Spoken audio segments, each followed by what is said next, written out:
بسم اللہ الرحمن الرحیم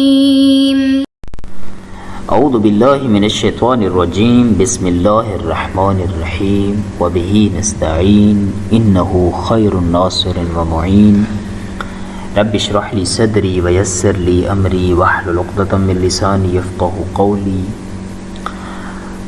ہماری بحث اصالۃ الاحتیاط کے بارے میں ہو رہی ہے کہ جس میں ہم نے عرض کیا ہے کہ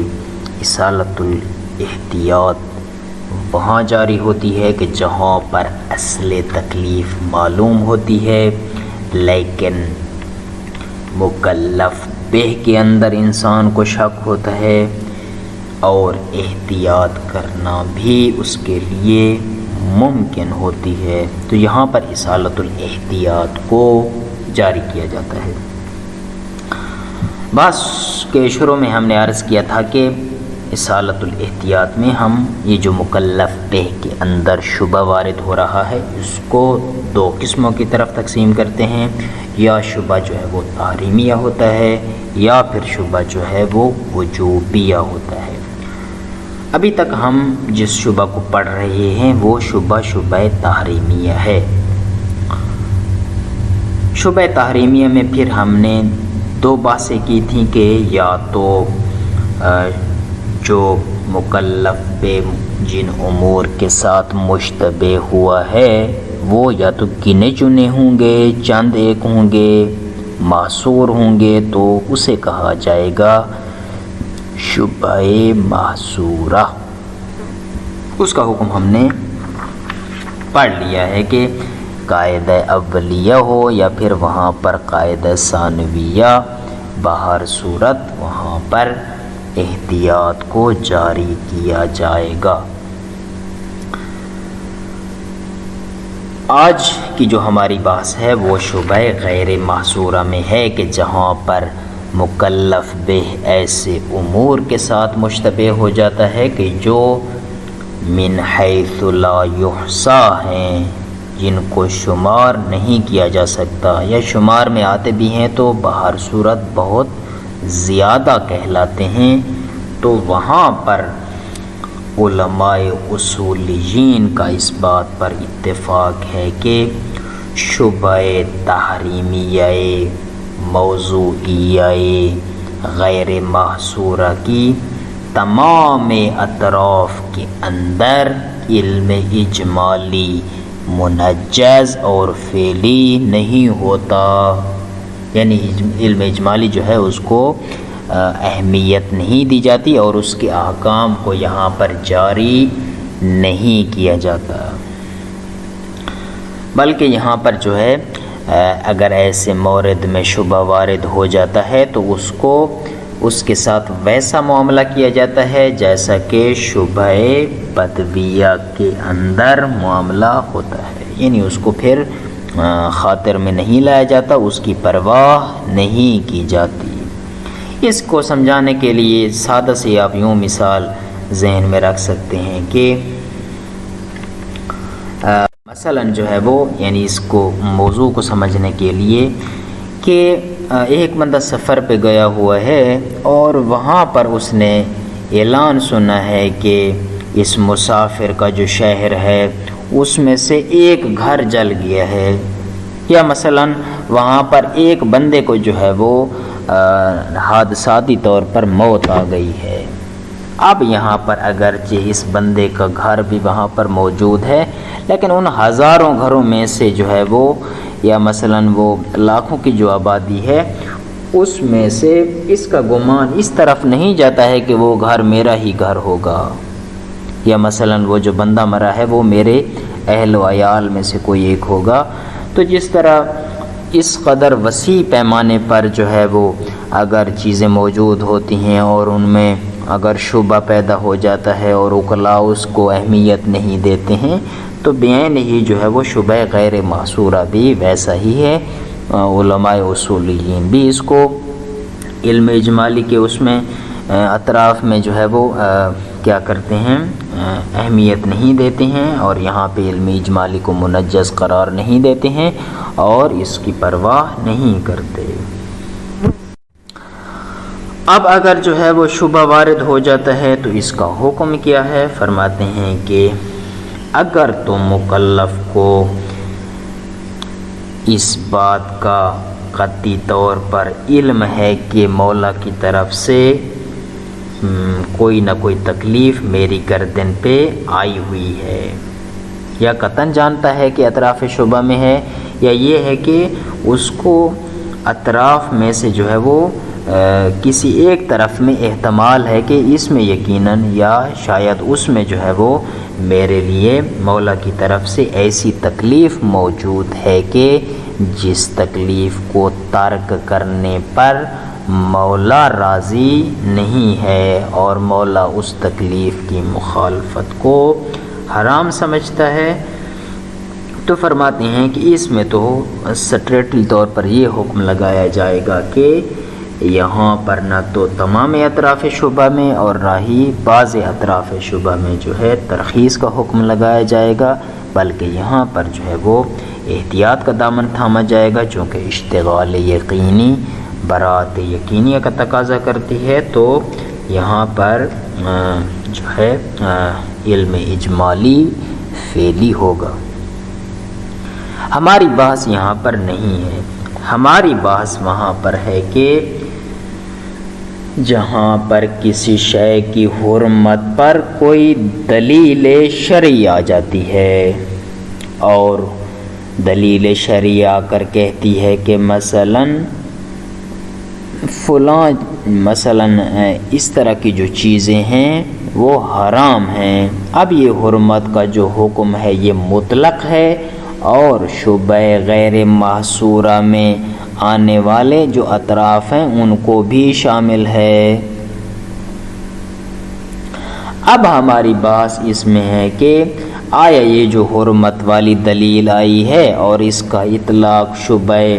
غیر محصورہ کے افراد کو بھی شامل ہے، کیا ہم اسی دلیل پہ عمل کریں گے یا نہ، بلکہ کوئی اور دلیل بھی شریعت میں موجود ہے کہ جو کہتی ہے کہ نہیں بلکہ تم جو ہے اس دلیل حرمت پر عمل نہ کرو، بلکہ شبہ غیر محصورہ کے اندر ترخیص بھی تمہارے لیے موجود ہے۔ کیا یہ جو ترخیص والی دلیل ہے جس کو حرمت والی پر مقدم کیا جاتا ہے، کیا ایسی دلیل جو ہے ہمارے پاس موجود ہے یا موجود نہیں ہے؟ تو فرماتے ہیں کہ علماء کی ایک جماعت نے اس بات پر استدلال کیا ہے کہ جی ہاں ہمارے پاس ایسی دلیل موجود ہے کہ جس کو ہم حرمت والی دلیل کے اطلاق پر مقدم کریں گے۔ ان میں سے سب سے پہلے جو ہے وہ جو استدلال کرتے ہیں وہ یوں ہے کہ بھائی دیکھیں کہ شبہ غیر محصورہ کے اندر ہم اگر موافقت قطعیہ کو حاصل کرنا چاہتے ہیں اور تمام تر اطراف کو اگر بجا لانا چاہتے ہیں تو یہ ہمارے لیے عسر و حرج کا سبب بنتا ہے، جبکہ عسر و حرج کے ہوتے ہوئے تکلیف جو ہے وہ فعلی نہیں ہوتی ہے، چونکہ اللہ تعالیٰ نے شریعت کو جو ہے وہ آسان بنایا ہے، تو عسر و حرج کے ہوتے ہوئے کبھی بھی تکلیف جو ہے وہ مولا کی طرف سے نہیں آتی ہے۔ بس اس اعتبار سے جو ہے وہ شبہ غیر محصورہ کی نہ تو تمام اطراف کو جو ہے وہ انجام دینا جائز ہوگا اور نہ ہی بعض اطراف کو انجام دینا جائز ہوگا۔ بس یہاں پر یہ جو جائز قرار دے رہی ہے دلیل، یہ دلیل اس دلیل حرمت پر مقدم ہے۔ یا مثلا ہمارے پاس کچھ روایات موجود ہیں کہ جن میں امام علیہ السلام نے ایسے موارد میں اجازت دی ہے، ترخیص دی ہے اور کہا ہے کہ اگر ایسے موارد پیش آ جاتے ہیں اور آپ کو حرمت کا یا ظلم کا یقین نہیں ہوتا ہے تو فرماتے ہیں کہ وہاں پر آپ معاملہ کر سکتے ہیں۔ بس ثابت یہ ہوا ہے کہ جی ہاں شریعت میں ہمارے پاس کچھ ادلہ موجود ہیں کہ جو اس دلیل حرمت پر مقدم ہیں۔ بس ثابت یہ ہوتا ہے کہ شبہ غیر محصورہ کے اندر موافقت قطعیہ کو حاصل کرنا لازم نہیں ہے۔ ذیل میں جو ایک تنبیہ انہوں نے ذکر کی ہے کہ جس کو شبہ کثیر فی الکثیر کے نام سے جو ہے وہ یاد کیا جاتا ہے، کہ اس میں فرماتے ہیں کہ شبہ کثیر فی الکثیر یوں ہے کہ جہاں پر شبہ غیر محصورہ کے اندر جو مردد اور مشکوک افراد ہیں وہ اس قدر زیادہ ہیں کہ اگر ان کی مجموع کی طرف نسبت دی جاتی ہے تو یہ نسبت ایسی ہوگی جیسا کہ امور معصورہ کی طرف نسبت ہے۔ مثلا ایک بندے کو معلوم ہے کہ 1000 بکریوں میں سے 100 بکریاں جو ہے وہ کیا ہیں؟ حرام ہیں۔ پس یہاں پر اگر 100 کی نسبت 1000 کی طرف دیں تو اس کا مطلب یہ ہے کہ 1 کی نسبت 10 کی طرف ہے، تو اسے کہتے ہیں شبہ کثیر فی الکثیر۔ یہاں پر علم اجمالی البتہ بہر صورت منجز ہوتا ہے، اور اقلا یہاں پر پھر شبہ غیر محصورہ والا جو حکم ہے یا جو معاملہ ہے وہ نہیں کرتے، بلکہ جس طرح کے شبہ محصورہ میں وہ احتیاط کا دامن تھامتے تھے، یہاں پر شبہ کثیر فی الکثیر میں بھی جو کیا کرتے ہیں؟ احتیاط کو جاری کرتے ہیں اور شبہ محصورہ والا معاملہ کرتے ہیں۔ تو یہ ایک علیحدہ طور پر پوائنٹ تھا کہ جس کو تنبیہ کی شکل میں جناب صاحب کتاب نے ذکر کر دیا ہے۔ ترجمے کی طرف بڑھتے ہیں، بہت آسان ہے۔ فرماتے ہیں کہ الشبہۃ غیر المحصورہ، شبہ غیر محصورہ، الشبہۃ غیر المحصورہ۔ فرماتے ہیں اتفق الاصولیون، علماء اصولیون اس بات پر متفق ہیں علی عدم تنجیز العلم الاجمالی، کہ علم اجمالی منجز اور فعلی نہیں ہوتا۔ کہاں پر؟ فی اطراف الشبہۃ التحریمیۃ الموضوعیۃ غیر المحصورہ، کہ شبہ تحریمیہ موضوعیہ غیر محصورہ کی تمام تر اطراف میں علم اجمالی فعلی نہیں ہوتا۔ یہ تو ہے ایک حکم۔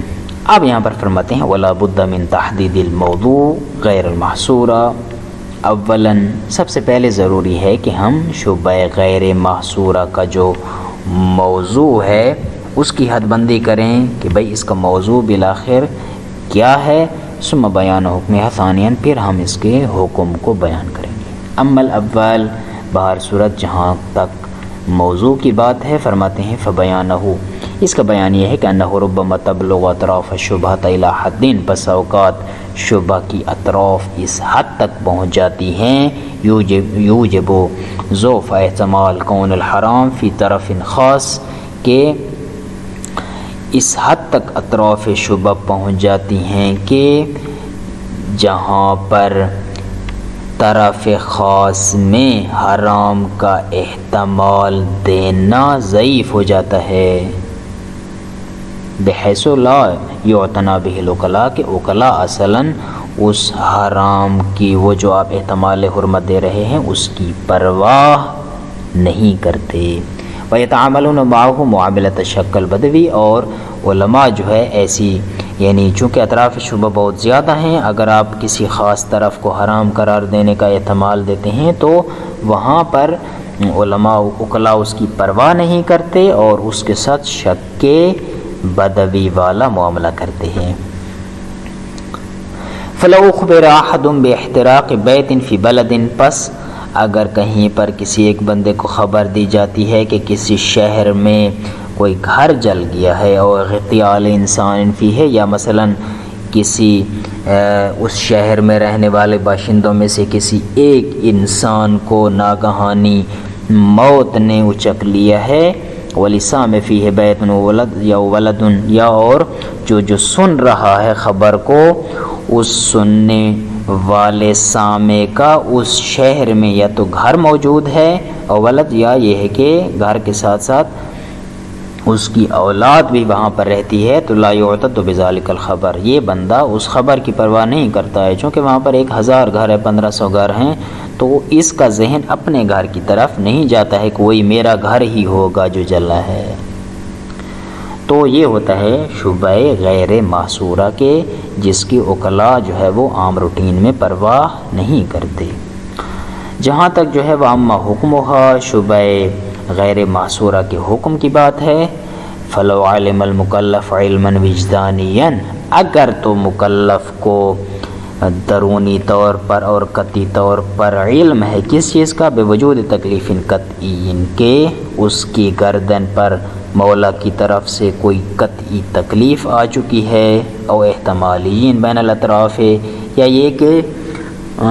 ایسی تکلیف آئی ہے کہ جو چند اطراف میں محتمل ہے کہ شاید وہاں ہو شاید اس میں ہو، علی وجہ، البتہ اس انداز میں وہ تکلیف آئی ہے کہ لا یرث المولا بمخالفتہ علی فرض وجودہ، کہ اگر وہ تکلیف موجود رہتی ہے تو اس کی مخالفت پر مولا راضی نہیں ہے۔ اب اگر ایسی کنڈیشن ہے فلا یجوز الترخیص لا فی کلھا ولا فی بعضھا، پھر نہ تو تمام اطراف میں اور نہ ہی بعض اطراف شبہہ میں جو ہے وہ اجازت جائز ہے، بلکہ یہاں پر پھر تکلیف کو بہر صورت انجام دینا پڑے گا، چونکہ اشتغال اگر یقینی ہے تو یہاں پر پھر براءت یقینیہ بھی ہوگی۔ ولیکن الکلام فی مقام آخر، لیکن ہم جو شبہ غیر محصورہ کے اندر بحث کر رہے ہیں وہ